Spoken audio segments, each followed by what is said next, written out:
Hello and a warm welcome to our second STEAM project based on the BBC Microbit, a mini robot car and MakeCode block programming. This course is at the introductory level, which we call the Scout level. We actually assume that you don't have any prior knowledge of programming, sensors or actuators. My name is Peter. I'm the founder of Educommando and a certified STEAM instructor and course designer. In this lesson, we will create our first program that will control the 4 RGB LEDs on the GeekPi robot car. First, we will talk about the characteristics of an LED and specifically the RGB LED. We will learn how to launch a program and start from a blank canvas. We will go over the basic setup of a MakeCode block program. We will learn how to look for an extension and install that extension. And then we will attach the robot car, upload the program, and have some disco fun. So quite an agenda today. Let's get started. We first take a look at an LED. LED is the abbreviation of light-emitting diode. You've probably seen many of these small light sources around you. The RGB LED is a special LED that is built around 3 colors: red, green and blue. By activating the colors in a certain sequence, you can create nice colorful effects. In the video, you can nicely see that red, green and blue flash on and off in a sequence of 100 milliseconds. Most microcars have 2, 4 or even more of these LEDs soldered on the chassis. Our GeekPi microcar has 4 RGB LEDs. They are labeled RGB1 to RGB4 and are connected to pin number 6. Remember those numbers because we will need them in the program that we will write together. Now is the time to go to our MakeCode environment and do some live recording. Welcome to our live programming environment. We can launch a new project by simply clicking on New Project. Make sure that you give your project a name that you will easily remember. Later on, for instance, we call this Robot Car RGB LED. And I click on Create, and you will arrive at the programming environment. Let's orientate ourselves a little bit in this environment. The screen is divided in 5 different zones. There are 2 horizontal zones that host the typical control elements, like whether you want to program in Python, in JavaScript, or in blocks, and that's of course what we want.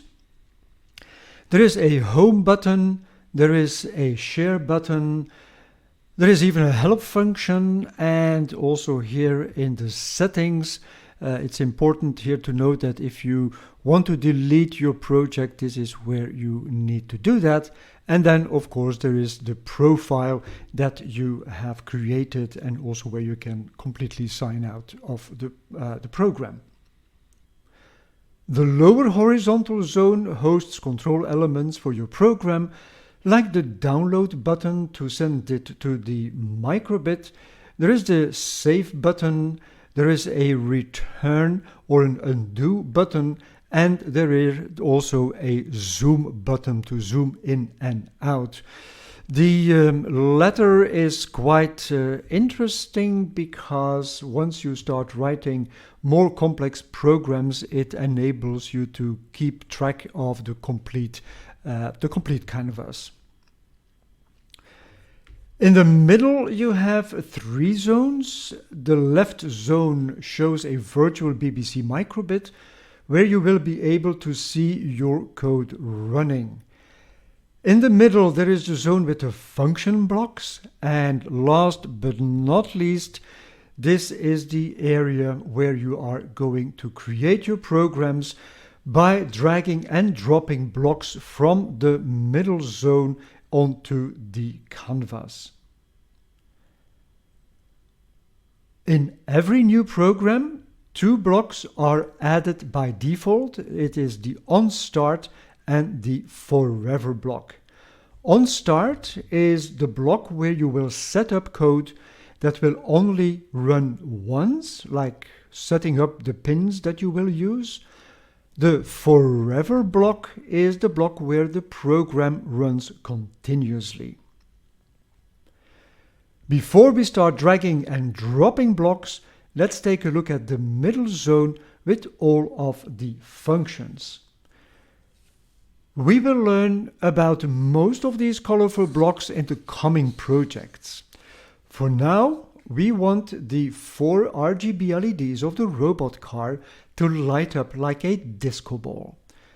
To do that, we need to install an extension.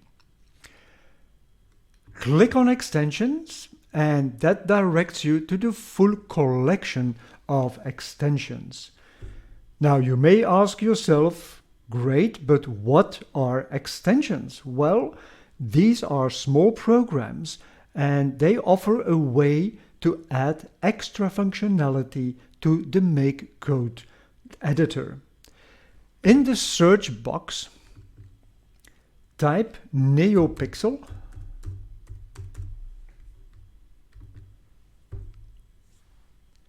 and we have a number of options. We will pick the first one. Out of curiosity, click on the Learn More of the extension. Here you will see additional information like this library provides a driver for various NeoPixel LED strips. It will also provide guidance on how to use the extension with some examples.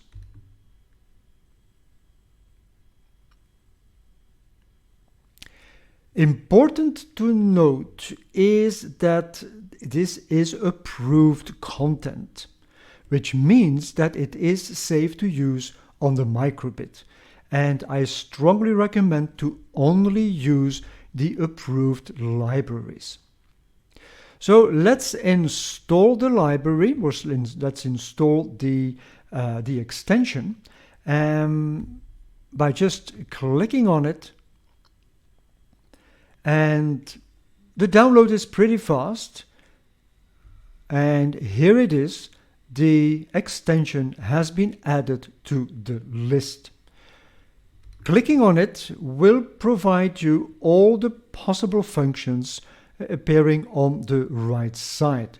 This will give you a good idea of the syntax within this library. For certain pins, the BBC microbit and the robot car will be in conflict with each other. Notably, the 5x5 LED display will have to be disabled to allow for the RGBs on the robot car to work. Under LED, we select More, and here we select LED Enable, that is flagged as false, and we drag this to the OnStart block. You can aim the code block so that it fits nicely into the empty space. Of course, you have noticed that the block and the empty space are equal, just like puzzle pieces. And this visual reference is a great feature of block coding and makes it so suitable for younger students.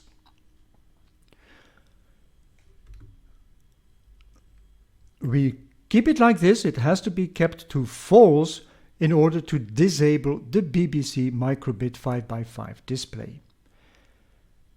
The next step is to set up the chain of RGB LEDs. Do you still remember how many RGB LEDs are on the robot car and to which pin number they are connected? Well, you can double check on the robot car and you will notice that there are 4 RGB LEDs and that they are connected to pin number 6. We go to the extension that we have just downloaded, NeoPixel, and we pick the first block. Once again, we position that block in the OnStart block.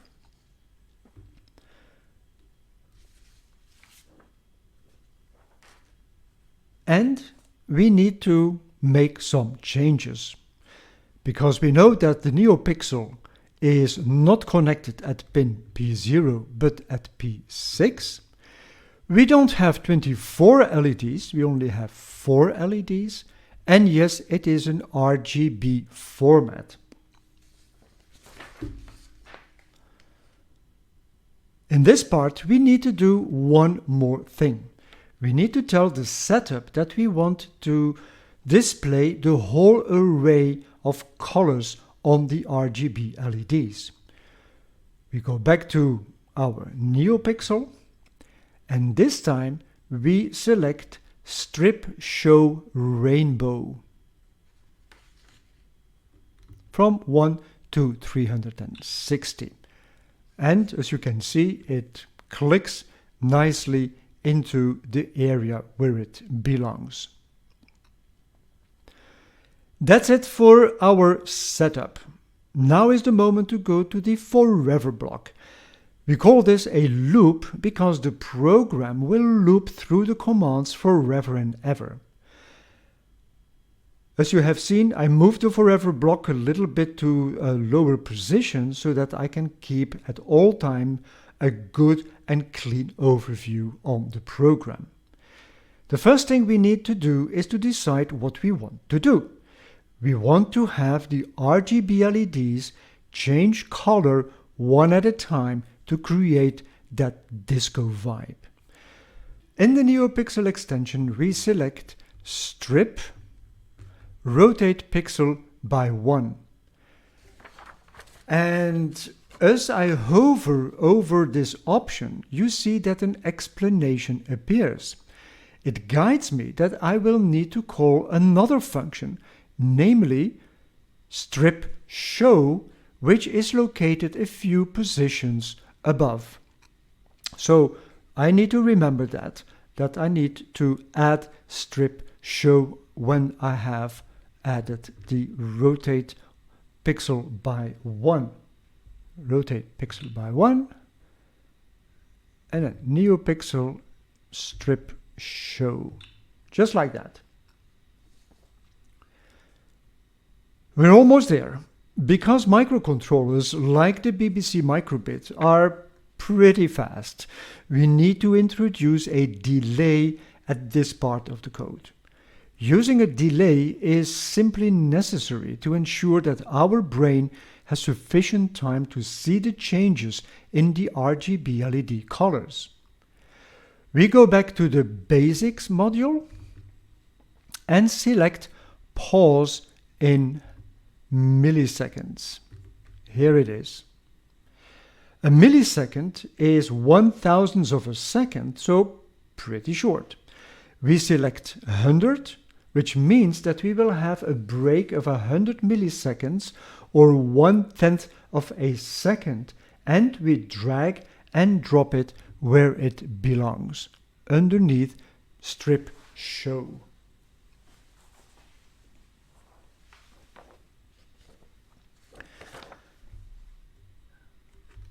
That's it. Let's take a good look at our first program. Isn't it a beauty? The question is, will it work? Now, on the left side, it is already promising because I see certain things happening. Of course, the proof will be on checking whether it works on our mini robot car. We'll soon find out, because the last step is indeed to upload or to download this code to the BBC microbit and the robot car. To do this, we connect the robot car with the microbit to a USB port and we click on download. If all is well, the 4 RGB LEDs will change color all the time, creating a real disco dancing atmosphere. The robot car is powered by 3 AAA batteries. If you have already inserted those, you can remove the USB connection and move the switch to the on position. The robot car will continue to act as a disco ball because the program resides in the microbit memory. Each time you switch on the robot car, the last uploaded program will start to run. I also want to mention that you can program the BBC microbit via an iOS or Android tablet or smartphone. For both versions, you can find the official app in their respective app stores. That's it for this project. You can experiment with some of the parameters and observe and discuss the results. For instance, you can lower the delay speed to a second or longer to better observe what the program is doing step by step. Or you can speed up to a delay of 10 milliseconds. That's it for this project. I hope you and your class enjoyed it as much as I did. In our next project, we will stay in our disco, play some music and measure the ambient temperature. Bye bye for now.